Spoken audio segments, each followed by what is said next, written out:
For the first time ever, I am thrilled to say we have an official sponsor for the Dirt Talk podcast, and that's Ariat. I've worn Ariat boots on every job site I've visited over the years, traveling in them across 5 continents. More importantly, I have yet to find a single project where working folks, unlike me, are not wearing Ariat boots and workwear in every condition imaginable. And there's really good reason for that, and that's because it's phenomenal stuff. And the more I've learned about Ariat and the company, the more I've loved their brand. So with this, Ariat is offering any Dirt Talk listener 10% off their next Ariat order at ariat.com/dirttalk. That's 10% off boots, jeans, and workwear at ariat.com/dirttalk or at the link in this episode's description. With that, let's get to the show. Is Ziegler one of the older cat dealers? Yeah, we're currently in our 110 years of existence, and So that's 1914. yeah, and then Was that World War One? right after, Yeah. yeah. So that's crazy to think. Yeah, we got a pretty neat history. The most interesting thing is the company was founded in December of 1914, so right before the year was over. Yeah, but yeah, it was founded by William Ziegler, and we have no affiliation to him other than my grandpa knew him, worked for him, but he essentially started the company and saw a big opportunity to just basically become a distributor for products in the construction and mining industry and the railroad. At that time, things were factory direct, so the OEMs had their own sales teams that go out, but it was just a really slow process, and then the service piece wasn't there. So he just saw a big opportunity not only to cater to the industries that had a lot of needs for these products, but also to be a distributor for them. But his big thing was quality products and efficient and prompt service, and put customer satisfaction over profits. So like that kind of laid the foundation for us. So how many? There's not that many cat dealers that are that. What, Yancey, Quinn, maybe? Mm-hmm. There's only a handful. There are, and we're actually the oldest dealer that started off as a Best tractor dealer, and so Best and Holt joined in 1925, create Cat. So we're kind of you're around before Caterpillar. Yes. Wow. Yeah. So it's some cool history, and then the other thing weird to think about, no people don't really talk about this, is we used to take horses in on trade. Because machines are trade. They're replacing horses at the time. So, and we had a glue factory. So that was pretty profitable for us. Yeah. That you still have to this day. Yeah. No. But you kind of lose sight of 100 years ago where things were at. That's amazing. Yeah. So that's what I always find confusing with people getting angry about certain innovations within the equipment space. Even like autonomous equipment, I find pretty fascinating and absolutely incredible. But it's like, this is what we've always done. We've always innovated. We've always done things differently. Like, I don't think people were getting upset at horse. Like, I'm sure the horse guys were upset about the tractor guys. Yeah. But then it's a better way to do it. So we're just going to do it this way. Yeah. You didn't have to feed them. Yeah. Yeah. And then like when hydraulics came about, it's a better way to do it. And so I find it funny when people resist change going forward, because it's like, well, how do you think we got here? Mm-hmm. How did we get that machine? We've iterated for a century plus. Oh yeah. Well, even I'm reading Undaunted Courage right now. I'm the slowest reader, but the big first portion of the book is about American history. And the way to transport things was through water. It's the only way they knew. And they couldn't even imagine, a machine flying in the air, delivering things, or trains. And but it's amazing how we kind of limit ourselves with, what could be, just because, you just want to do things the way you've always done them. Yeah. So. It's interesting. You guys are in Minnesota and some other places, but I think one of the most fascinating parts about Minnesota, fascinating areas, is the Mesabi Range. So it's not our accents. Yeah, no, it is. Like last night, I was at the convenience store. You want a bag? I'm like, yeah, I'm in Minnesota. Yeah. I'm definitely in Minnesota. But the Mesabi Range, so that's World War I, but you go to World War II, that, in the grand scheme of things, that little part of America was a large part of how World War II panned out. Absolutely. Because that was where all the battleships, all the tanks, all the guns, everything, it's all made from steel. Mm-hmm. And that was where all of the iron ore was coming from for that war effort, and once I connected those dots, I was like, whoa, without this one little area in Minnesota, the war could have been very different had a very different outcome. Yeah, there's a lot of pride from that too up in that region, especially about that. Yeah. But yeah, it's a big piece of our history. And I think, it's neat. We're blessed with in Minnesota with our minerals and the resources we have there. But they say there's the largest copper deposit, but the problem is it's next to the boundary waters, and it's controversial. But we got some neat mines up there. I think it's one of the largest open pit taconite mines in the world, I guess. Yeah, I drove next by to Australia. I went to go see that mine that's by the boundary waters that they're trying to get open. It's not New Range. That's the other one. Polymet. Yeah. So I went to go see them, which was great. It was. I went to their warehouse where they had all the core samples, and it's like Indiana Jones. The lights start going on, and it's just rows. And I think they said hundreds of millions of dollars in core drilling, which is wild. But I went up there, and then on my way back, I intentionally drove by the iron mines, because I'd never been to that area before, and it was like, whoa, it's a whole other world. It's a whole different world. I remember in high school, I was working summer jobs at Ziegler and mowing the lawns, and we go to branches, do different projects, and we had to go plant some trees up at our mining store. And as you come down 169, the road's changed now because Cliffs has moved their mine site. Actually got rid of the highway and built a huge bridge over an old existing mine site.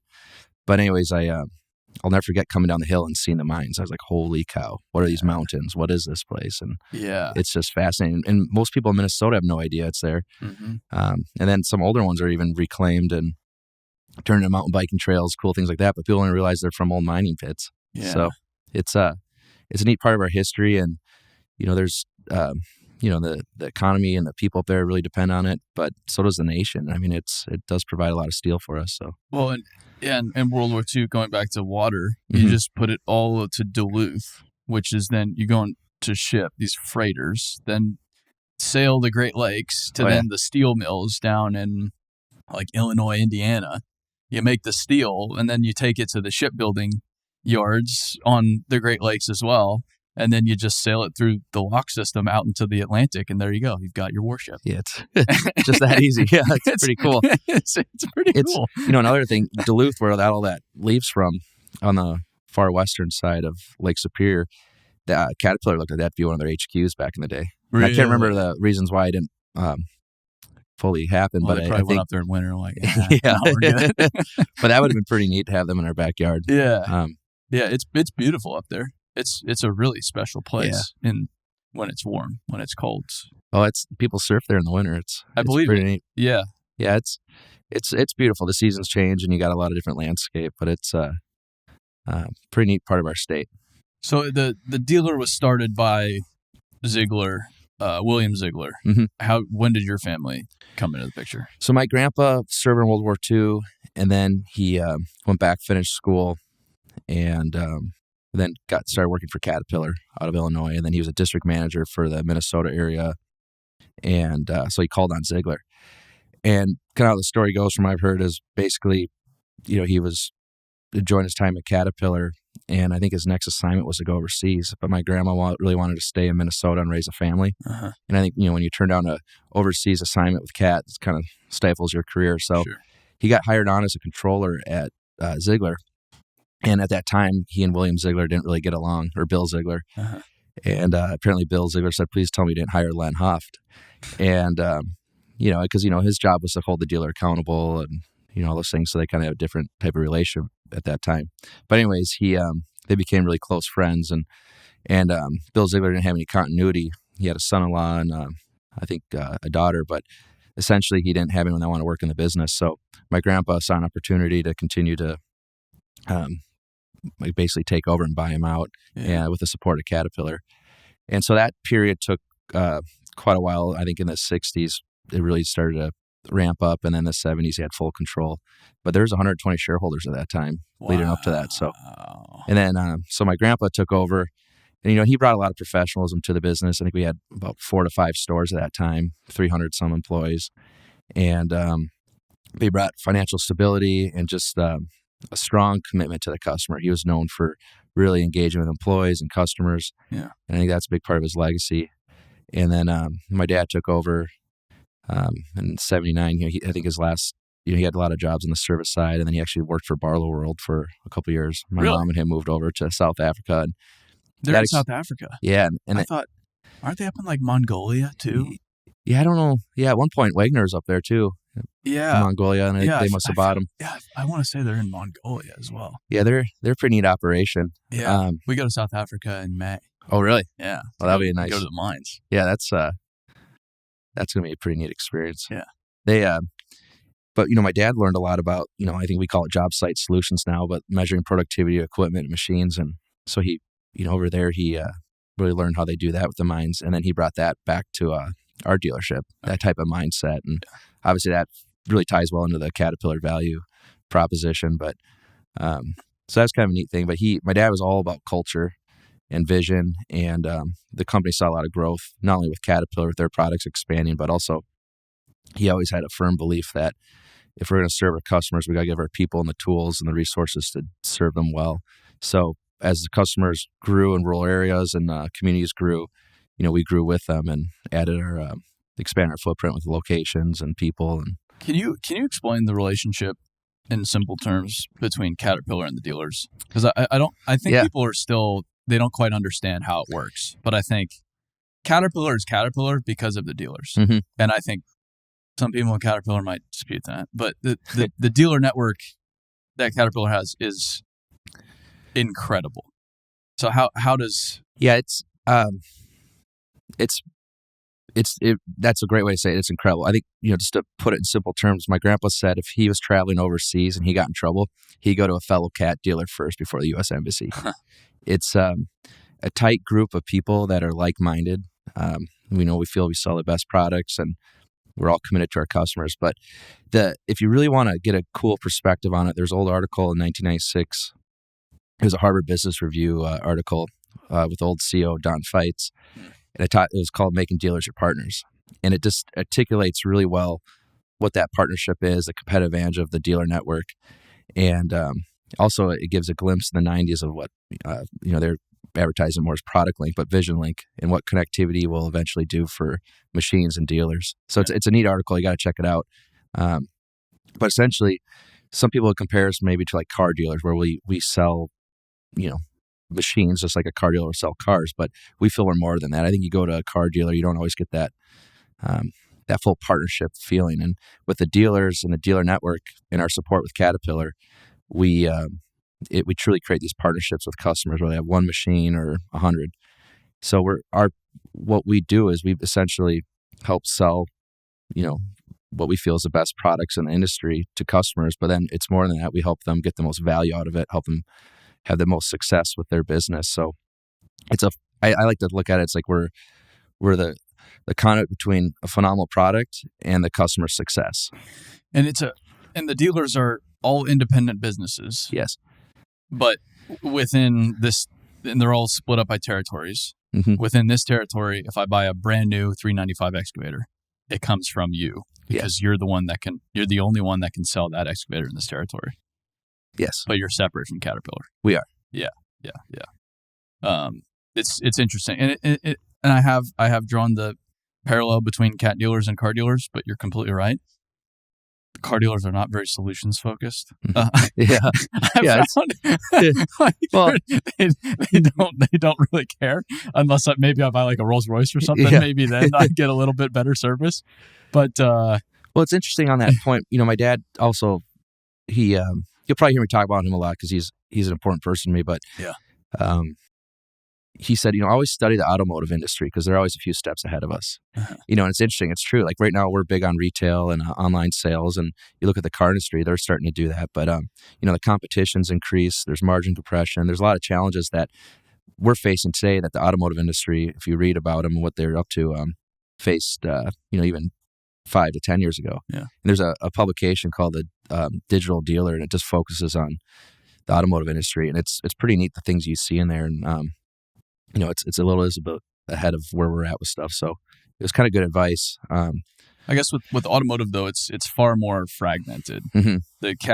There's only how many cat dealers are there in North America? Like 40. Like 40. Yeah, So 41, I think. Yeah, so it's not. And we rank number 41 as far as in line with our, we're the only ones start with a Z in North America, so we're alphabetic. Yeah, well, my last name's Witt, obviously. So when it was time for my first name's Aaron. So if we were in grade school going by first name, first like that. But if we were by last name, which is the usual thing, I was at the back of the line. No, it is interesting because it's not that many, and then you go abroad, and it's like Australia, for example. I think they have 3 dealers in the whole country, and those are my favorite dealers. I've never been over there, but they're just, you talk about innovation. You've never been to Australia? No, not yet. Not old enough. You need to go. Yeah, you need to go see West Track and Hastings Steering and William. It's crazy. Awesome. It's crazy. Yeah, I'd love to compare how they do their mining and with what we do. And I think, they're remote, and I'm fascinated by their field service trucks over there. They got these little, I call them quarter ton trucks. They're little, Ford Ranger sized trucks, but they go out and work on mining equipment, forestry equipment. They're awesome. And here we got these big, F550s running around with big boxes, couple $100,000 trucks, and no, and it doesn't make sense to either group. The Australians are like, "What do you drive? Like you have what?" I mean, it'll be like, I distinctly remember we were out in a mine not long ago, and it was a 9800 excavator, so 800-ton excavator, as big as hydraulic excavators get, and it's this little Ute, this like Toyota Hilux with a toolbox on the back, and you open up the toolbox, and it has like wrenches. It's not even that that filled out. It's these small and they're just like, why would we need anything else? And it's like, what do you mean why would you need anything? Like, how do you do anything? But to them it's like, this is everything we need. If we need something bigger, we go get something bigger, but we don't always need something bigger. But then the Americans are like, how do you do anything without a crane? Oh yeah.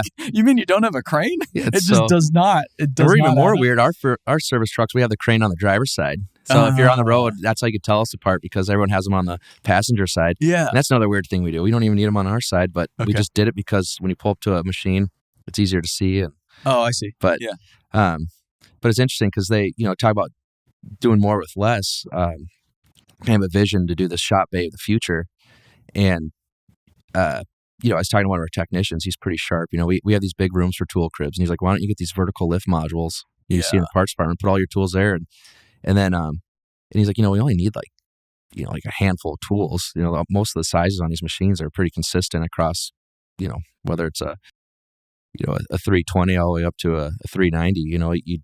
So you start thinking like we've kind of grown into just overbuilding our needs to work on this equipment, and what do you really need at the end of the day? And what I get frustrated with is you get these big toolboxes because it's an ego thing. Well, then you got to fill it up. Yeah, and then also it takes up all your shop bay space, and then it starts to look cluttered, disorderly, and it's Finning's another one in South America. We went into this Finning shop, and it's where they're working on some of the newer stuff. So it's one of the cleaner shops, but there's no tools anywhere. So it's like a 6-bay shop, and there's like a 793, a 992, a D11. So they're bigger gear in it because it's all mining class. You don't see any tools. I asked them, like, where are the tools? They're like, well, they go check out whatever tools they need for the day, go use the tools, and then they put them back. And it's like, that's a different way to do it. A little military style almost too. Yeah, but it's like, it's more efficient. It's more cost effective. We don't have clutter everywhere. And you would look around like, wow, they only have the tools they need for that day. Oh, yeah. And I think that would drive people in America absolutely nuts. Oh yeah. But it's like, well, they're working on the same gear.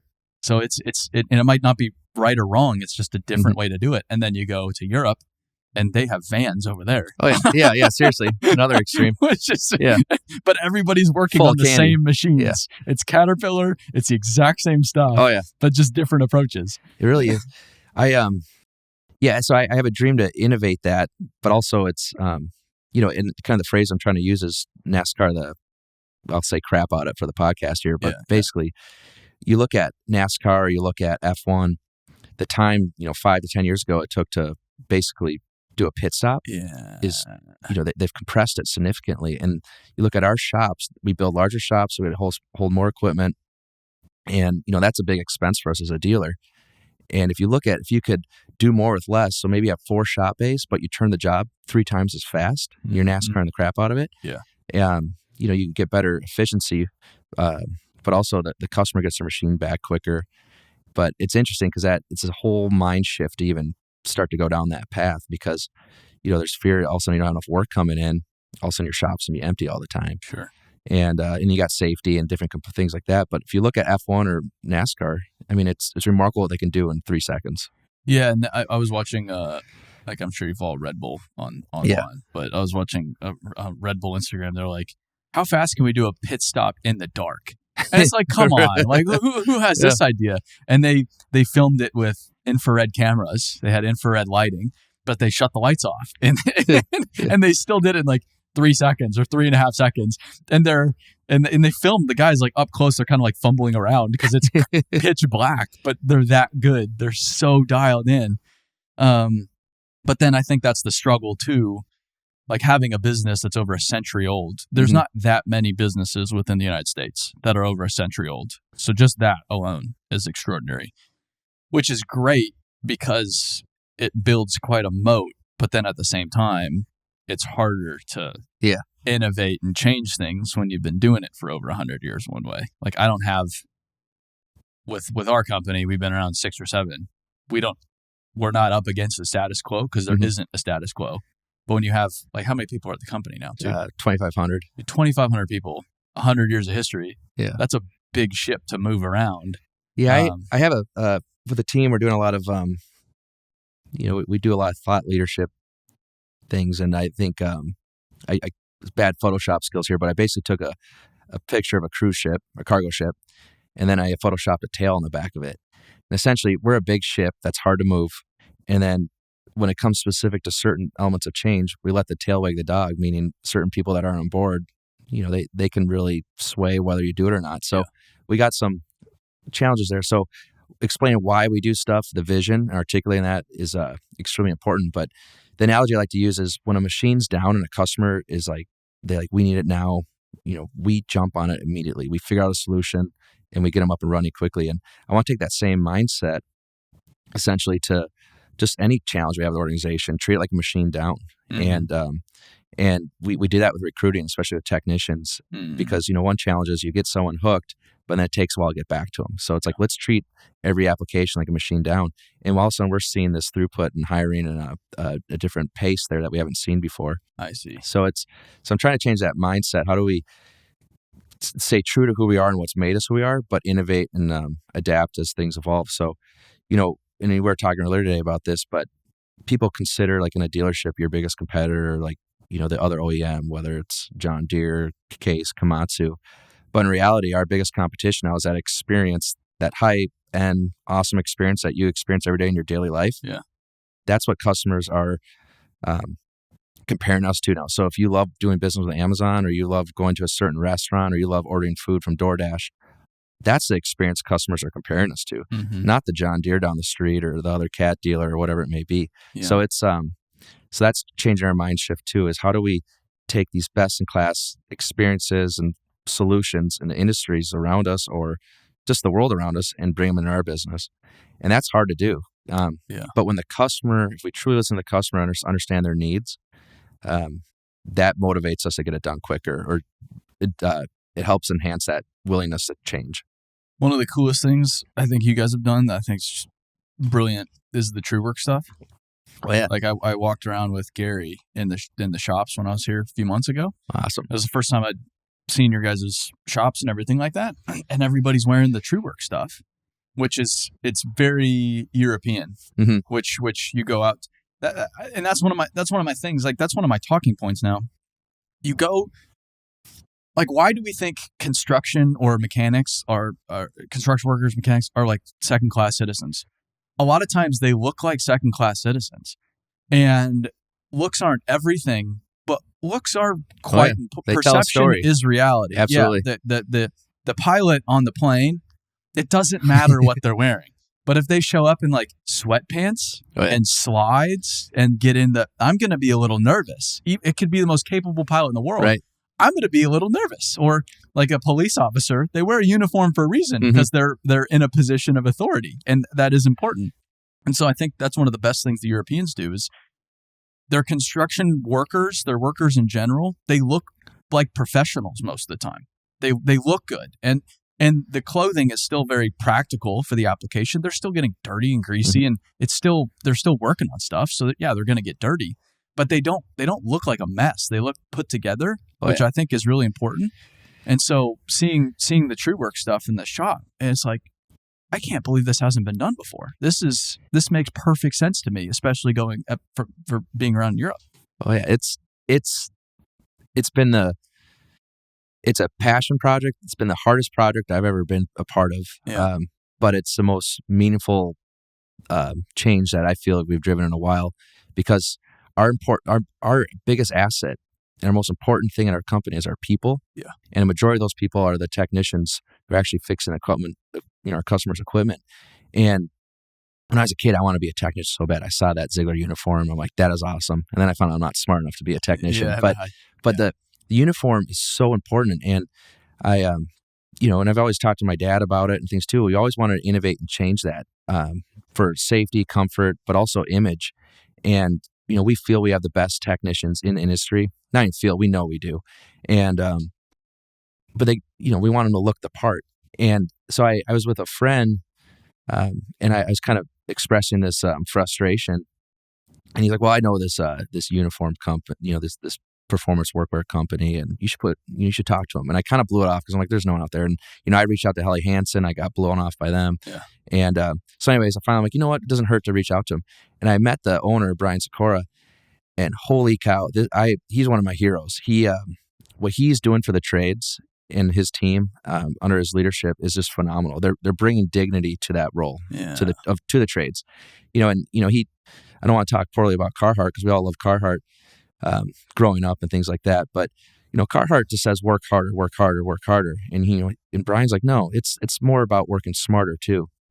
And you look at our people, they have to be extremely knowledgeable. They're extremely smart. They're well-trained. They're hard workers. And so you not only got to work hard, but you got to work smart. Yeah. And so they're shaping the image around, workwear. And like you look at Duluth Trading, they got funny marketing with the plumber's crack.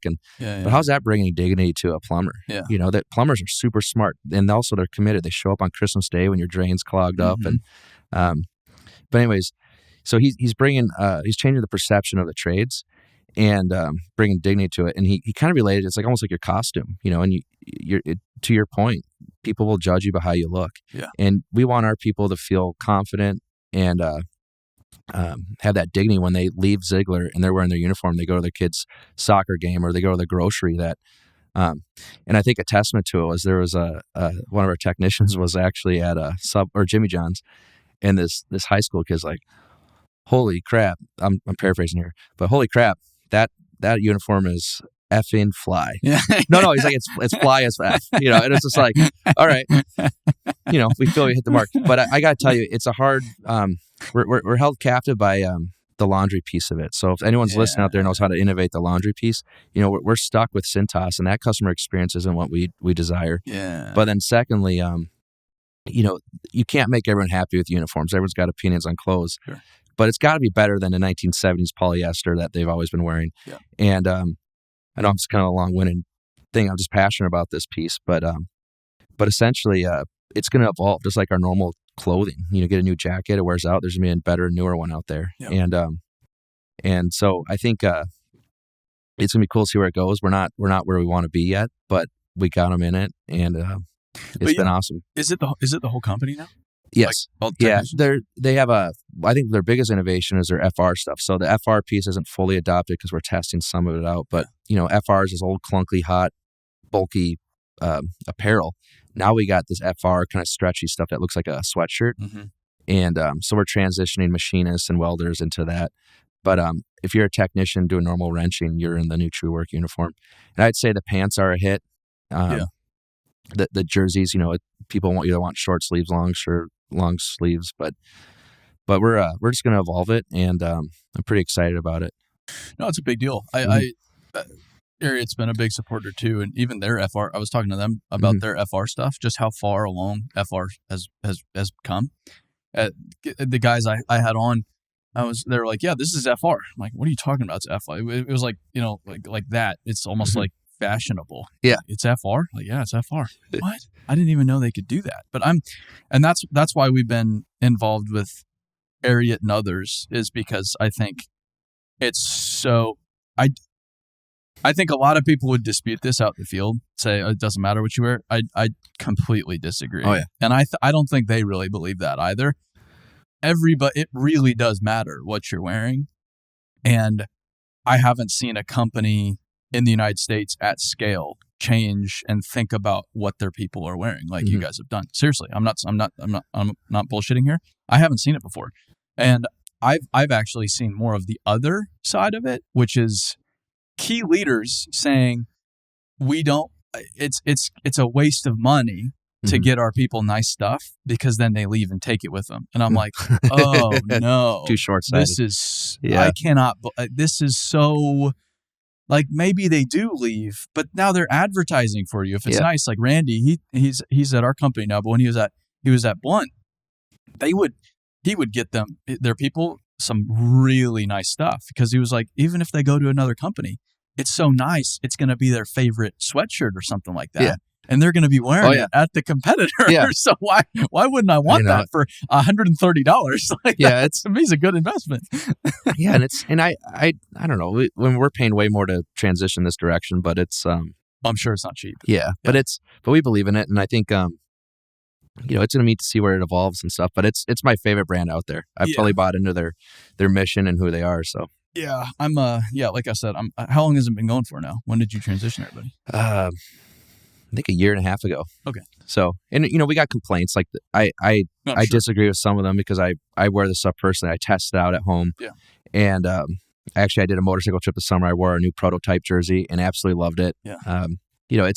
But the cool thing is it's SPF 50. So you're a technician, you're outside, you're wearing it. You don't have to worry about putting sunscreen on and all that. But the thing that's really hard is, we talking about the mining earlier. We work in 30 below weather, and you're out in the elements, in the wind and the snow, and you're changing a big hose on a mining shovel or whatever it is, and it's hard to dress for that warmth. And they have the most comfortable, flexible winter workwear, and that's been our biggest hit, second to the pants. I mean, the pants are phenomenal. Everyone loves those, and then they're innovating.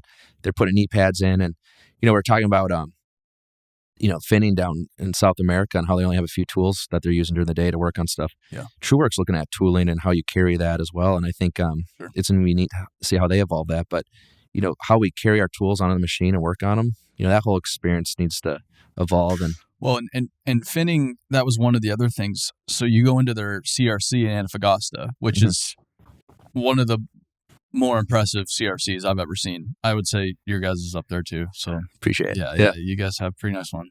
Better uniforms than ours. Yeah. But theirs was extraordinary, because there were so many women. Mm-hmm. And I asked them, I'm like, why are there so many women here? This is not common. How'd you guys figure this one out? And they have a technical university that specifically recruits women in the community, even if they're not going to come to work at finning, just to give them technical ability, know-how. So they deliberately engage with women and train women in the community first and foremost, but then they've rethought their tooling. And so they realize that women, they're just a different build. It's not the same. Like a 230-pound man is going to use tooling different than a 140-pound woman. Mm-hmm. Oh, yeah. It's just physics. And instead of being out in this fairy world, they said, well, how is it different? And how can we work with it rather than against it? And they've rethought some tooling to be specifically suited for women. It's like, that's pretty straightforward. Like, of course, that makes perfect sense. But why is this the first time I've seen this? Mm-hmm. It's like, of course, this is exactly it. And so I just get excited about thinking like that. Mm-hmm. Like, wow, they're really thinking about how to do things differently. Which is, again, why I get excited about the apparel. Like, it seems like this small little thing, but it's a really, really big deal. And to me, it shows that, like, wow, you guys are really thinking about this. Because I know like, I know that's an uphill battle. Yeah. Oh yeah. Yeah. I know, like, for you to be the guy, It's had its ups and downs, yeah, but like, to be hated by probably a lot of people for a little bit, maybe, because people don't like change. Like you put your neck out, and that's like, that to me says a lot as well, because it is a significant change. But then the other side of it too, like, I don't think people understand. I struggle when people say their job is hard or they work hard. I don't say that, because I know I'm not working like those guys out in these iron mines. You know, it's 30 degrees below, and they're out there working, because it's like, well, we can't just not work. Like you have to work. This is just the reality of the situation. And I think people forget that it's people like that keep the world moving. Oh yeah, and that's that's embodied in this True Work, brand story and brand promise, and that's what gets me pumped up, and I love, like, that's why. So my dad never forced us to come to the business. In fact, I wish he told us more about it so we'd be more attracted to it. But like, as I spent summers working here and then did summer jobs other places, I was like, I want to go back to Ziegler. And it was the people. And what I love about it is that our people, whether, it doesn't matter what department they work in, but I really saw it first and foremost in the shops, because that's where I got most of my early exposure to the company, is like their commitment to taking care of the customer, commitment to working hard, commitment to being passionate about what they do, and doing it really well. Like, it came through loud and clear. And so like so for them, they may work in these hard environments, elements, but they're so passionate about it because they have a purpose behind it. They're serving the customer. Yeah. And that's why I love about the trades and what we do, because it's a different mindset. And, it's a can-do attitude. It's a servant-led mindset. And it just gets me excited. And anyways, it sucked me in to be a part of that type of culture and environment. And so anyways, that's why I love the trades, because it's people that aren't above anyone else. It's people that just want to work hard and they're just committed to serving others. When you were growing up, what was your perception of what your dad did when you were younger? Well, he worked hard always. And, it's interesting, if you're a kid and you're on equipment, you just get excited. Yeah. And I see it today. I got a 5-year-old and a 3-year-old, and, we've done birthday parties at work, and there's just this excitement about machinery. And so, I've just felt my dad was a part of that, and I didn't really think much of it. Like, I didn't know he was an owner. I never look at it that context. I just looked at it. My perception was he's a part of this really cool world of machinery and fixing machines. And like, part I got excited about, like, he'd bring us in on Saturdays. It was just seeing people working on machines. I just thought that's the coolest thing, having tools. I think tools are the coolest. I just love tools and gear, and being in an environment where people are tearing these things apart and putting them back together and then running them around, job sites and the yard. And my perception was he's just a part of this cool little world. Yeah. And, it's interesting because even at a young age, my grandpa and my dad would talk what we did. And it was always under the umbrella of just serving others and taking care of others, taking care of the customer. And I can't think of one conversation that didn't end up, resulting in us talking about the customer and their success or the importance of our people. And so my perception was he was a leader of people that, served other people. I don't know. It's kind of I've never been asked that before, but. Yeah. Well, it is interesting too, how like your perception of things as a kid, because your reality is just your reality. And you almost think that that's just the world. Yeah. Like it's the reality. My dad worked for a lot of the sports teams, and all of the sports teams in Arizona, all the owners of the sports teams sent their kids to our school. So the reality was, like, one of the crazy things I thought was just how it was I don't think I ever went to a game where we weren't in a suite. And which sounds insane. Yeah. It sounds so like, oh, fuck you. Like, yeah, okay, Mr. Silver Spoon. It's like, yes. I'm just saying, like, I thought that was normal when I was a kid. I've never been in the suite as an adult. Like, I am under no illusion that's normal. But it's just funny because that's your world and that's all you're exposed to, especially before social media, internet, everything like Mhm. that, you're just so constrained to your environment. You think that that's how the world works, or like your neighborhood is the world. Yeah. Oh yeah. Yeah. Like, I remember like I wouldn't go south of like this street. Yeah. So like that's where the world ended when Yeah. I was a kid. That's the world. And, Yeah. and there's so much more there. And as you become an adult, you start to realize like, wow, I can't believe I thought that was reality. Yeah. It's kind of funny how that. Yeah, and then your world gets bigger and bigger and bigger, and Only gets bigger. yeah, Yeah. and then you realize the bigger it gets, the smaller it is too. I mean, I just it's bigger and smaller. Like the more, that's the funny thing about traveling abroad, especially. The more I've done it, the smaller it is, but the bigger it is. Mhm. It's just like, whoa, this is a big Yeah. place. But what was your first official job? building maintenance. So I mowed the lawns, painted, Nice. and I remember my first day. I wore a polo shirt to go weed whip, and it was kind of funny. I was like, okay, I'm not wearing this, but I didn't have a Ziegler uniform at that time, and You didn't wear shorts at least, though. Yeah. Were you wearing pants? yeah, I know I had my Carhartts on. Yeah, I for did. True work existed. But I did shorts the first time I did. Yeah. Yeah. And that was the last time I did that with shorts. Well, the biggest deal with my uniform, my dad's like, all right, you're going to drive down to this little area in Minneapolis, and you're going to buy your Red Wing boots. And, these are going to be your work boots. You're going to have them for a while. They're important. And, Red Wing's in our backyard. I've met the owner. She's awesome. Yeah. We just toured it, actually. But it's another brand I just love because it ties back. Probably it planted a seed of the uniform thing maybe for me, but getting these Red Wing boots was a big deal for me because I was one of the team. I was one of the, I was doing building maintenance at the time, but all the technicians everyone wore Red Wing boots. So it was like my first step into like entering their world. No, it sounds dumb, but I distinctly remember getting my first pair of boots and then my first pair of Ariat boots, which you have like this emotional connection to them now. And it's like, I'm just emotionally connected to these because they were my first pair of real boots. And then I remember another thing was the first two companies I worked for, I didn't get any company branded stuff, which was a bummer to me. I wanted something branded. And then I went to work for Skanska. And I got a Skanska vest.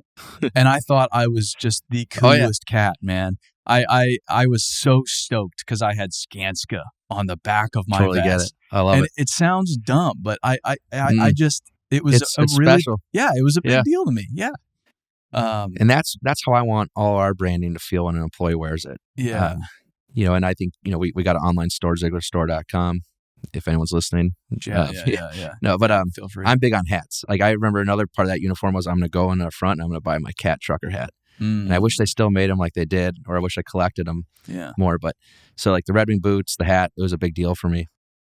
That was my first job. And, it's interesting because people would say, oh, that's just grunt work that, you just got to do it to go through the paces. And actually, I couldn't be further from the truth for us. We have high standards at Ziegler. So our image, our facilities, how we maintain that is extremely important. So my dad wanted us to get exposed to that, to understand the standard.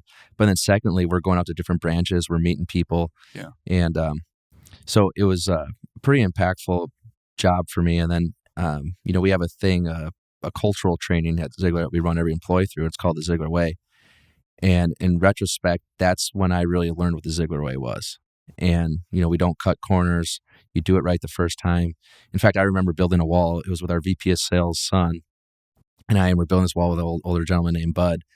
And the wall is just not level. And Andy and I are looking at each other like, we're going to get in trouble for this. This isn't right. And Bud's like the senior guy there. He's like, nope, we're going to keep doing it, keep going. And he was a former truck driver for us. Yeah. And then sure enough, our boss, my first boss, Tom Fischetti, came up and he's just like, well, we got to redo this. This is not the Ziegler Way. This is not, it's not level. And it was cool because, the Ziegler Way goes beyond just serving customers and the machinery. It's embodies our facilities, our standards and everything. And it was a good lesson that even though you're halfway done with something and it's not right, start over, do it right. So I learned all these things through these summer jobs that really instilled me our culture and our high standards and expectations that, I'd like to think I embody and lead with today. Have you worked anywhere else? Just summer jobs. So I worked for a construction company. I did like retail spaces and malls. Yeah. And that was pretty cool to see the behind the scenes. And then I worked for a motorcycle guide company called Ayers Adventures. That's and pretty cool. I was I call it the bag bitch, but I basically drove a van in South Africa with a spare motorcycle in the back. And I'd pass the customers in the day with their luggage and deliver to the rooms. And that job was phenomenal for me because you learn customer hospitality. You're with them from, 7 a.m. till midnight. And you got to anticipate their needs. You got to make sure they're having a good time. Someone will get sick. Someone's bike won't work. And you got these just different dynamics of, essentially customers. And your job is make sure they're having an awesome time. And so I learned a lot from that I brought into our business because we're here to serve our customers. And you're going to have different personalities. Things aren't going to go to plan. And it's how you respond to them and make them feel special, make them feel cared for. But that was kind of the extent of it. I knew since high school I wanted to work at Ziegler. I distinctly remember I was mowing the lawn and you look back at your work and you're like, wow, this looks great. And I'm like, this is where I want to be. Yeah. But I never told anyone. I just kind of kept it quiet because it's, but I just knew, I just feel called, like my dad says, we all have our God-given talents and you got to figure out what they are and develop them. But I knew this is a place I wanted to use those at. And I that's what makes being like, I'm grateful I'm not multi-generational. Because it can put you in a box. Yeah. And I've seen a lot of people struggle with this because they feel like it's not, like they're being ungrateful in a way if they don't go that path. And I've seen a lot of people go the family business path that shouldn't necessarily be in the family business. That's just not their thing. But then there's other people like you that's just like, this is it. I don't need to go anywhere else. Like I found it and I'm going to go run in this direction. And I think that's so important to ensuring that it goes forward. Yeah. Because I think problem happens when the next generation takes over, but it's not their thing. Oh, yeah. They try to make it their thing, but you can't outrun it. Oh, yeah. It will catch up with you. And it's just, it can be a miserable existence. I think that's well said. And, life's too short. Why waste time doing something you're not passionate or love? And, and I think, I remember talking to my dad at younger age too. I'm like, well, I want to create something. He's like, well, and he calls me Willie. He's like, Willie, you can do that at Ziegler. The business needs to evolve and change. You don't, if you just keep doing leave it the way it is, it's, it's not going to be around for a long time then. So and when you went to college? Yeah. So you go to college, you've been here since? Yep, you've been here since? Did you go to Cat Finance at all? No. My younger brother worked there for a while. Okay. But it's a pretty, if you go on the path that you've been on, it's pretty rigorous. Yeah. And I say, back to, that multi-generational, Cat is phenomenal at protecting that and making sure that, that continuity is strong and that the right people are taking over the dealership. And the only other brand I know that does that is Toyota. They're very strict on that. The family has to work in the business and have that experience. And I think that protects the brand and, and honestly protects the employees and your customer base as well. No, I honestly think it's one of the best systems I've ever seen, which is frustrating to me because no one talks about it. Yeah. But it's like, that's one of the things that makes Cat. Oh, yeah. Is because they have the dealer network and then they've been really deliberate with who runs the dealer network. Yep. Like that is the secret sauce. I honestly, and people may dispute this, but even at Mine Expo, I was talking with a lot of, they're like, yeah, look at this machine. It's like, they're all good machines. Yep. You go to Con Expo. Oh, yeah. They're all good tractors. And yeah, this one might be a little bit better than that one, but they're all really, really good. And when somebody asks me, which is a bad move on their part, what kind of machine they should buy, I always say, go with whatever dealer's strongest in your territory. That is the brand I would buy. I've seen enough of it now. If Cat's strong, then go with Cat. If this other dealer's strong, go with that. That's all that matters. And then but I think Cat is the strongest dealer network because they've been so deliberate with who leads the network. Absolutely. But yet it's like, I've had to really work to even understand how it works because they keep it under lock and key. And I know that's by design, but it makes me more invested in the dealer network because I know how hard you've had to work to get to the position you're in. Mm-hmm. It's not handed to you. No. And yeah, it's like you have to go. I mean, they make you jump through a lot of hoops. Oh yeah.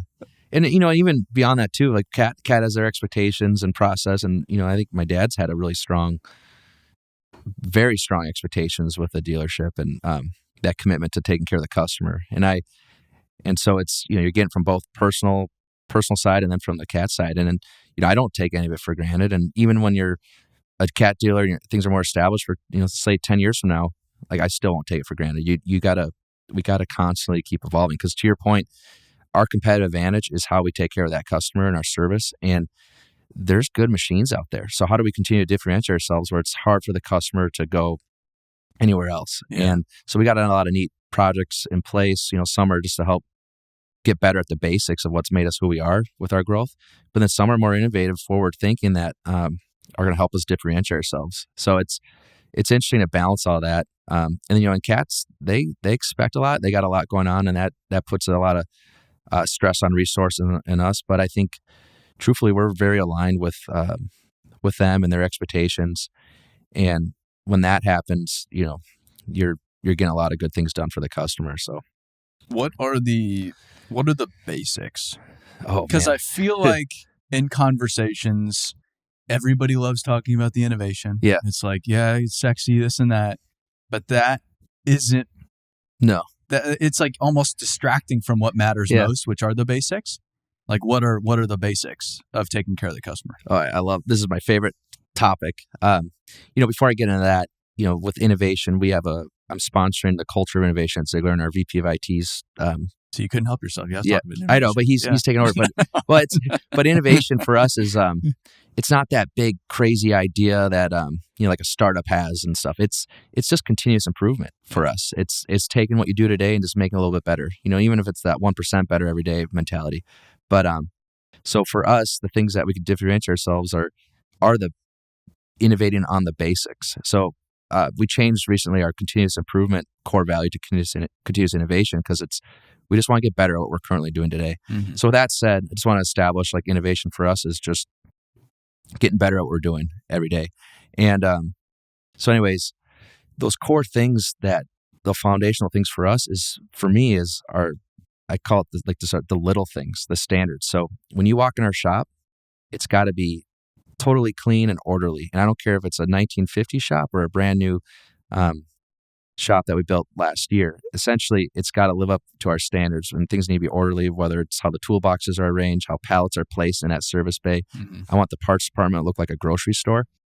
If high schoolers can be at a grocery store and stack things straight with the labels out, we can do that too. Yeah. And I don't mean that to be demeaning, but so anyways, it's these little basic things like the yard, the equipment lined up perfectly straight. Customers see that, and we've had them come in and they may dispute a bill, but then they see everything's in order, and they're like, okay, you guys know what you're doing. Mm-hmm. So that's one core component of our culture, is just these high standards. And so the bigger we get, we got to be really deliberate and prescriptive of defining what we exactly want from every employee. And then the second part is holding them accountable to it. So defining it's been a challenge, because everyone's a different definition of orderly and clean. Yeah. And then people are so busy taking care of the customers. Sometimes they're like, well, I'm not going to clean that right now. I got to get this machine out. So there's a balance you're playing. And then you got your shop supervisors or leaders who are ultimately responsible for making sure they live up to those standards. And so anyways, that's been a shift where we're not perfect everywhere at that, but it's an expectation I have. And so that's one basic piece that is just a foundational thing to us. The other part is just our culture and a sense of our people. So we have, you're talking about our CRC across the street. It's great. It's state-of-the-art. It's brand new. But what's special about it is the people inside of it. Mm. And so protecting and maintaining the right employee, bringing them into the organization, making sure we have the right fit, people that are willing to serve others, to go the extra mile for the customer, that is paramount. That is our core competitive advantage. And when you have a tough competitive market out there, or even during COVID, we probably let some people in that aren't bought into our mission, or they're not bought into our culture, or it's just a job. And I'm pretty deliberate about saying, if this is just a job for you, that's fine, but please find somewhere else to just have a job. We want people that they're all in. They believe in what we're doing. And that is that's a foundational thing for us. That it's a tremendous effort.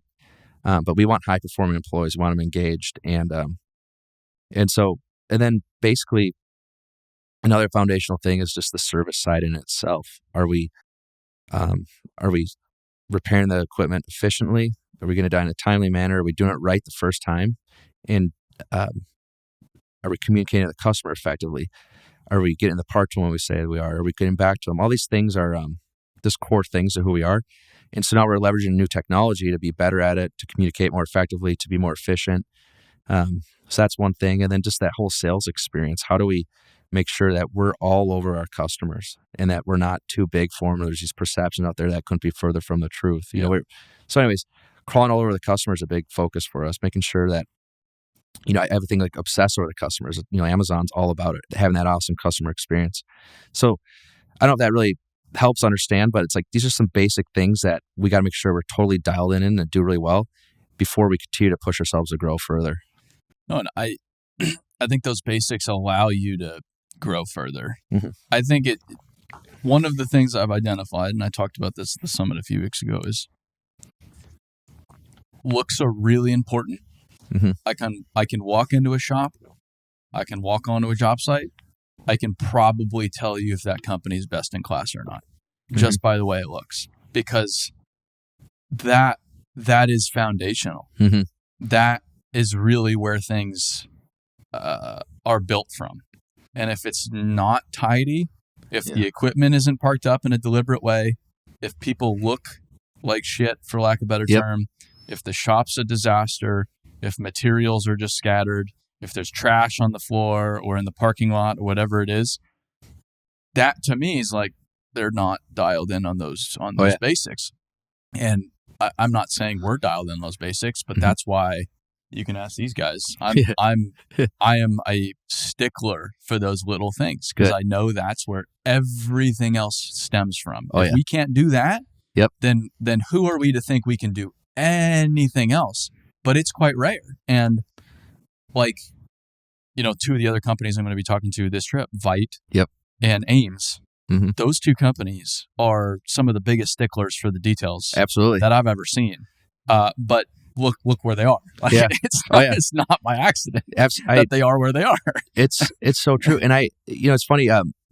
Dick Ames, when he started Ames, he said, I want you guys to go up to Ziegler's and I want you to park our equipment just like they park theirs. And you look at their stuff now, they do a great job. And even when the job's done at the end of the day, they park it up nice and straight. There's nothing cooler to drive by a job site at the end of the day and all their CAD equipment's lined up perfectly straight. Yeah. I love customers that pride themselves in that because it's... But from a recruiting standpoint, I see that. That's a company I want to work for. Yeah. They take pride in how they look. And then that draws me in. And it builds... It's just such a basic thing that I feel like is missing a lot of times, but it's never missing with the great operations. And then the other thing you said with the hiring is, especially now, because companies are hurting for people so badly, they're willing to just kind of take anybody. Yeah. And they even say this stuff. They're like, we'll just take anybody. You got a heartbeat, you're breathing, come on down. Yeah. And it's like, that is the quickest way to erode what you have going. But they're afraid to say, we have a standard. If you don't meet the standard, you don't have a place here.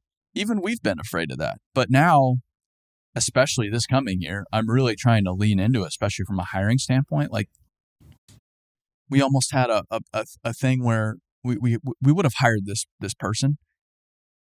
Brilliant on interviews, brilliant individual, brilliant skill set, brilliant for the role we had identified. But we had something, we try to test people out before they come in, oftentimes as contractors, which has been awesome for us. And I know every business can't do that, but we try to put them or give them a real world scenario to see how they do. And they just I couldn't put my hands around it, but they just didn't take to it.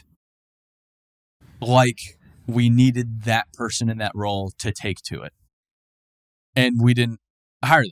Yeah. For that reason. And it's like, I can't put it down on paper, but they just didn't have what we needed. They just weren't all in on this. And we can't afford to have somebody not all in on this. We need somebody that is just breathing this. Oh, yeah. And they're not that person. And that's fine. That's completely fine. There's probably a better role out there for them. Mm-hmm. But even that was a decision we wouldn't have made before. We wouldn't have been that. But it's like, all right, if we want to be a world-class organization, it starts with our people, it starts with who we're letting in here. We need to be sticklers on who gets in here and what the standard is here, where else everything else doesn't matter. You can't compromise on it. I mean, no. And I think sometimes, hopefully, I think everyone in their careers learn the consequences to it when you do compromise, and the amount of work it creates.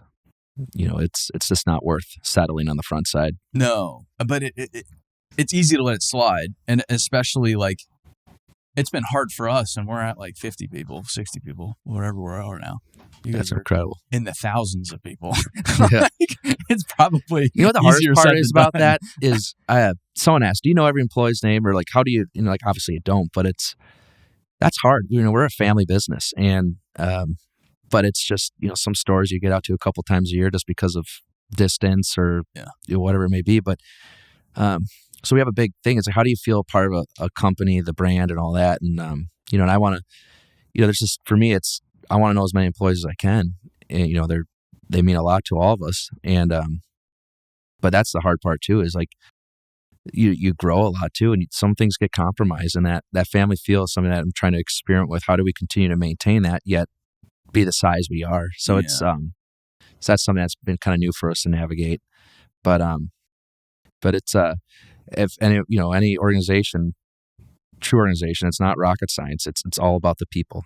And when I first got my office job out of working in the shops, my dad threw this book on my desk called 13 Fatal Errors That Managers Make, and it was by Dr. Stephen Brown. And it's old school, but it is awesome. It's 13 key points that you shouldn't do as a manager. But there's a thing in there that I remember reading back then that it excites me. It pumps me up. I just obsess over it. And it's basically like the CEO said, take away all my capital, all my buildings, everything else, but leave me my people, and I'll have it back in 5 years again. Yeah. And it just shows the power of people and having the right people. Yeah. So anyways, people underestimate that, but it's and that overwhelms me thinking and worrying. Does every employee wake up every day thinking about our mission, which is we maximize uptime for our customers and the communities we serve? Do they wake up living and breathing that? And do they know even how their job contributes to that? So that's been the biggest thing the past 2 years, is just living that message, reinforcing it. And if you really think about whether you work in accounting or you work in IT or parts or the shop, that we all are in a position to maximize uptime for that customer. Uh-huh. And so anyways, it's hard to get everyone on board with that. And, and I think once you get majority of people living and breathing that, that's when the flywheel really continues to hum. Well, and it just takes time too. Yeah. I mean, it's just, and you have to say the same thing. Oh yeah. One of my favorite sayings, repetition doesn't spoil the prayer. Yeah. You go to church on Sunday, you say the same thing. Oh yeah. Every Sunday. Yep. Why is that? I mean, this is a pretty good system going on. Oh yeah. Here. Yeah. Absolutely. And it's like, why is that? You need to repeat it. Over and over and over and over again. And with that many people too, it takes years and years and years and years. And that's one thing I've just, it's like the term I've heard is aggressive patience. I have this urgency because I know, hey, we've got to get on with it. We don't like, I'm very aware that time is finite and I only have so much time. So I've got to get on with it. But then you have to know when to get on with it and what to get on with, and then when to just fully understand that this is going to take years. Yeah. And that's for the first few years in business, that was a impossible pill for me to swallow because I'm with you. Young man, early 20s, full of piss and vinegar. Like, no. It doesn't take time. I'm just going to will things into existence. But it's like, hey, all right, take a deep breath. Mr. Big Ego, that's not how the world works. Yeah, so you can do your best, but you're not in charge of outcomes here. And I think that's been the biggest difference between me at when I started the company at 23 versus now 29, which is not that much time in the grand scheme of things, but I have come to understand the value of time Mm-hmm. in the big picture. You know what, I'm learning that this past few years too. I was like, what's taking so long for some of the stuff? You know, we got some big goals with, you know, and we're not getting the results we want yet. You know, we're seeing improvement. They're incremental, and that feels good. But it's not the pace I thought we could hit it at in my mind. And that's what I'm learning is patience. But if you do the little things well, and you show up every day and you make things 1% better, you're gonna see those results. But it's hard, especially if you're more of a growth mindset person, or you have big expectations and want to grow, or you know, pace is hard. But you know, you look at like Elon Musk and all these people that are idolized. They drive an incredible pace. I think part of it's because they look at ways they're ruthless in the sense of cutting out waste and inefficiency of whether it's around meetings to just work-life balance, and it comes with consequences. But you know, I think a more established business like ourselves can't afford to do something like that or treat people that way. But there's, you know, people are like, well, I'm a part of a cool startup that's going to change the world, so I'm going to grind it out for 3 years, you know? So for us, it's hard to compare to these other businesses that, you know, drive a different pace and culture. So for me, it's like, how do that startup mentality of everyone shows up every day to work like we have everything to lose if we don't perform, like a startup has, but also a place they don't get burnt out at and they want to be a part of. So but I think that's what a lot of people want. Like, that's what I think is so cool about cat dealers. Like, man, how are these companies struggling from a workforce development standpoint? Because if I penciled it out on paper, what a lot of people want, what's good for people as human beings, what the next generation wants, like these businesses have it. And so that's why I'm so optimistic, is because I know tractors aren't going away anytime soon. We can talk all about whatever technology you want to talk about. Yeah. That's really cool. It's still a very atomic world at the end of the day. Yeah. It's still all atoms. It's still all human beings. You and I could go move to the metaverse tomorrow. We still got to poop. Yeah. We still got to eat. We still need water. And how do you do that? You do that with tractors, for lack of a better term. And it's not going away. It's very human. And I think it aligns really well with what that next generation wants. Which is why I get frustrated when everybody's so defeated and poopy pants about the future and the next generation, this and that's. Like, what good does that do? And like, to me, it's like, all right, if you love the status quo, that's fine. You go do the status quo. I have nothing. Nope. If I were you, I would probably be doing the status quo too. You know, 63, got a good thing going. Yeah. I would be riding that thing into the sunset just like you are, but don't be an impediment to the success and to the future of the industry. That's where I get frustrated. Absolutely. Is when you're in the way, get out of the way at least, and let the necessary change that needs to happen. Yeah. That's when I get a little wound up. Yeah, I'm with you on that. I think it's interesting too, because, you know, I remember someone talking about a farmer, and they're like, you know, let's say they have a 40-year career. They get 40 tries to have the best yield, the best crop. And I look at that with business too. It's like, okay, there's probably gonna be a period here next 20 years where I'm just gonna be fully motivated, want to light the world on fire and change things. And then I don't know. I think it's just part of human nature. You kind of, you accomplish something, or you kind of, you ramp down a little bit, whatever. I don't know what contributes to that yet, but for me, it's like, I got, if I'm 38 now, I got, another 30 years to just make a go of this. I got 30 tries to do something awesome here. So like, I don't want to waste 1 minute. So it's interesting. I kind of compare that comment about the farmer to what I'm doing every day as a leader. And I want every employee to feel that same way, where it's like, we have ambitious goals and we have these wins taking care of the customer that make them feel like they win the Super Bowl every year. And again, you're not going to win it every year, but if we showed up every day and put our best foot forward, that feels pretty darn good too. Well, so, the impact you all have created is substantial. Like, there like for example, the iron ore range, Mm-hmm. that like you supported the war effort pretty directly, or the Mayo Clinic. Yeah. Like I'm sure you've helped not just build it, but from a power system standpoint. Yeah, it's like the Mayo Clinic depends on what you all do to make the Mayo Clinic work. Or Ames, like Dick Ames started with a D8 dozer, bought from you guys. Yeah, it's pretty remarkable, just the impact that you can have. Like it's a modest business at the grand scheme of things. All you do is serve the customer. You sell tractors. Yeah. But what those customers and tractors can do, or those power systems, whatever it is, can do, is extraordinary. Yeah, and then we are blessed with our territory. I mean, we got mining, we got power generation, we got forestry, we got the heavy construction, and then we got ag is in our backyard, and that we're in the epicenter of agriculture. Yeah. And they love cattle. One thing I love about farmers too. Is like they'll nickel and dime you on a combine or a tractor, but they're like, well, I'll give you cash for that D6. Sure. Because it's just a toy they're going to go push around trees and dirt with. And I always love that. But it's neat in that, our territory, it's diversified where, you can handle the ups and downs. And, we may not have the biggest mining opportunity, but we got a consistent, steady mining opportunity. And same with power. It's like there's a consistent, business there. And but I think,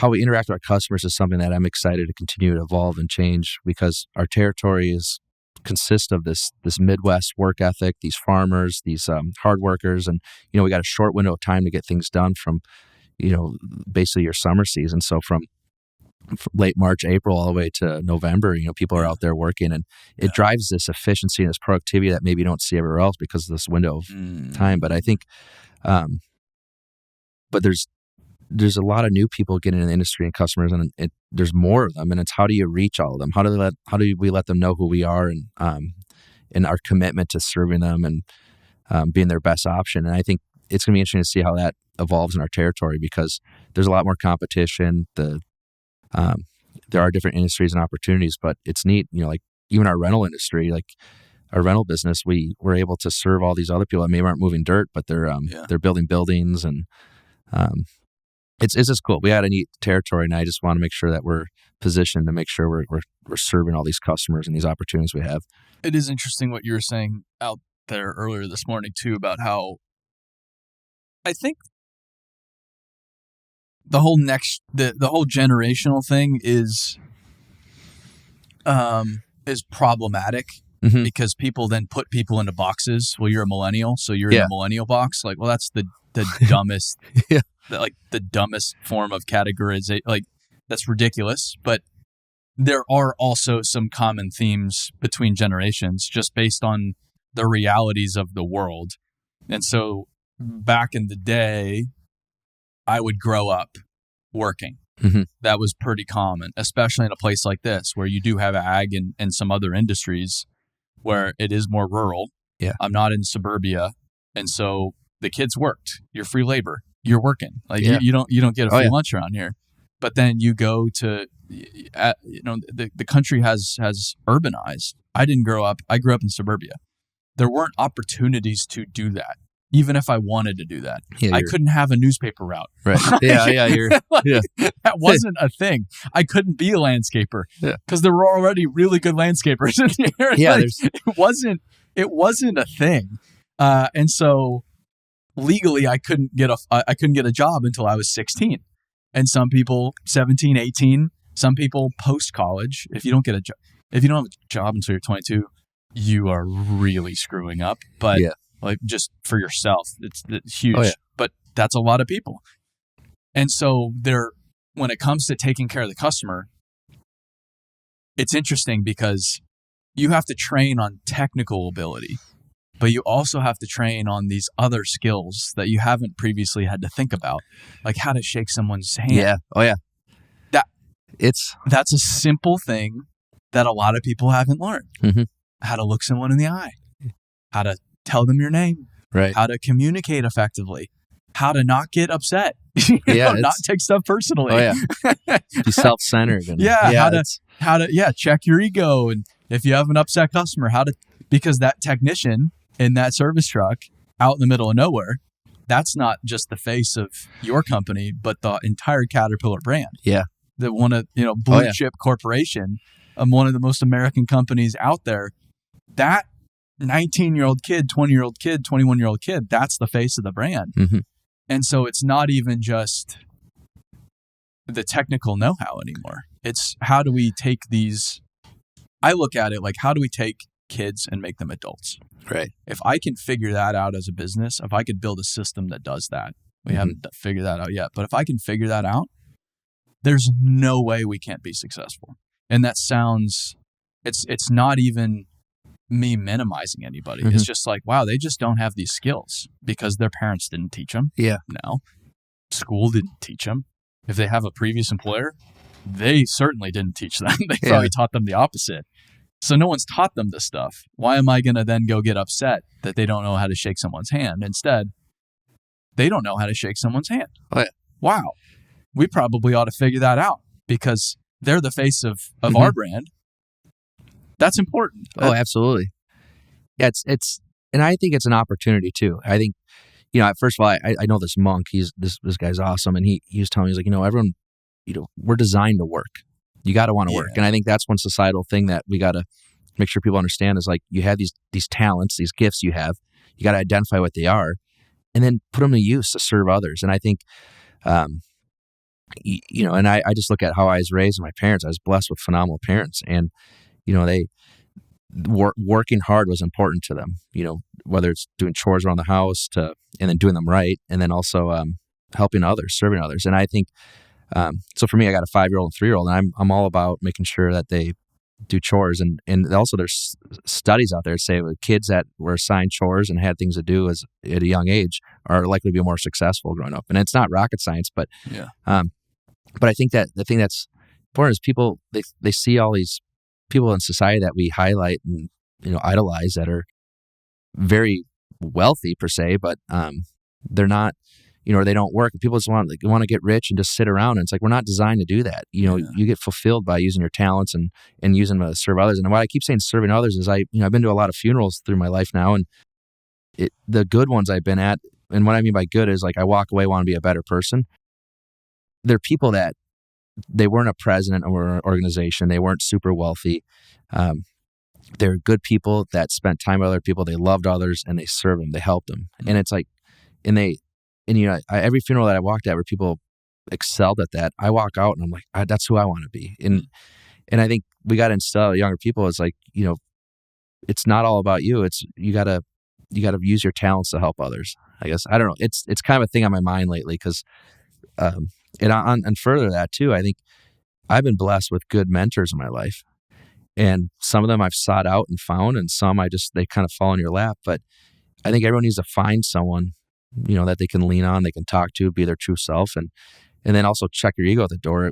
No one's perfect, and a lot of people spend their time focused on their weaknesses. But my dad always said, especially in the business, is like understand your weaknesses, but fill them with other people with the skills that excel where you're weak, and spend time developing your strengths. I think people spend too much time trying to get better at things that aren't a strength, and they're wasting time on something versus they take that time and put it towards something they're really good at and let that grow. And I think a good mentor can help identify that. So you got to invest in yourself, and I think everything else kind of falls into place after that. And don't settle. I think some people settle too, but anyways, I just think like society-wise, it's like we need to, I guess we got to engage and be present with this next generation. Yeah. I don't know. It's a big topic. But. No, it's a big topic. But one of the best things I've done is just double down on what I'm good at and trust other people, good people, to do the other stuff I'm not good at, that they're good at. It's made things 100 times more fun. It's just so That's silly. a good point. Yeah, you're happier. It just makes it so much more fun. So good. Like I'm not a technician because I'd be a terrible technician. My mind doesn't think. My mind doesn't think that way, and that's why whenever I'm in a shop, I could sit there in a camping chair like a 6-year-old. Oh yeah, and just I'm watch. with you. I don't understand it. I don't know how they can do this stuff. How they can weld so well, how they can take a machine apart Mhm. without even thinking about it, how they know which hose goes where. Like, how did you know? It's just, but it's something that I just can't grasp. And I might be able to practice it and get a little bit better, but I just know that's not my thing. That's not my skill set. I'd be a terrible technician. Oh yeah. No one would want me as a technician. And but that gives me this respect for these people that do it. That is immense because it's just such a beautiful skill that I couldn't possibly have myself. So I really appreciate it when I see it. Yeah. I'm with you. And, I think that's the coolest thing about owning a business is, I took a class in college that it was motivational psychology. It was like for education. And the theme was like, how do you motivate people and students? And what I got was you can't motivate people, but you can create the environment that motivates them. Yeah. And that aligns with kind of my dad's big theme as a leader here. And he instilled it in us is just creating that environment for employees to succeed, to use their God-given talents and to grow. And I think, when you talk about this next generation, identifying those people with those attributes and that skill set and bringing them in and creating that environment for them to shine where they can, that's going to be a big contributor why we continue to have the best people in the industry. So, but it's cool. And you look at what you're doing. You talk about being good at, and we were talking about true work earlier, but like, look what you're doing for our industry in the dirt world. I mean, you got a calling that you're fulfilling. And I think, driving awareness to one of the coolest industries in the world, it's phenomenal. And I'm sure you're pretty motivated by that, but also it could be a little challenging and draining seeing the missed opportunities or the wrong perceptions out there. But anyways, I just want to thank you for what you're doing because it's a big service to an important part of all of us as in the world. Yeah, well, I appreciate it, but it's I found my thing early on, which has made me, as the years go by, more and more grateful for finding my thing early on, and more motivated to just chase it. Yeah, I've only become more urgent because I'm like, man, this is unique. I've got to go squeeze everything I can out of this. Such a good feeling. It's such a good feeling. And there might, like I even said, I was talking to our team the other day about it. I was like, I don't condone working weekends. I'm not sitting here saying we all need to work weekends, but I love working weekends. I love working Saturday and Sunday. I don't have little kids. I don't have a dog. I don't have a mortgage. I have nothing else going on. And intentionally, because I love doing this. And I used to get caught up in like, well, they said I need a hobby. Oh, they said I need to slow down. I need to take it a little easy. I need to take time off. I need to have a rest day. I need to have friends. I need to go out and be social. So like I would get caught up in all the other stuff.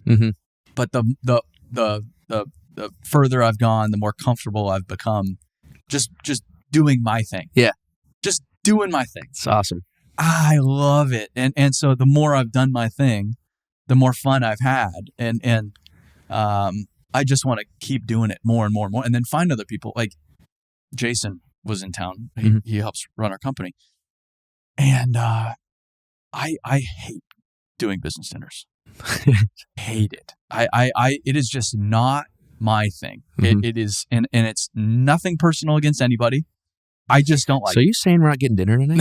Oh man, no. I'll get dinner with like a friend. Yeah. But if it's like a business thing, I am not about it. And and maybe I've lost a lot of business as a result. I just don't do it. I was invited to something at Trimble, a week ago. I walk in 5 minutes. I'm like, I don't want to be here. I just left. Yeah.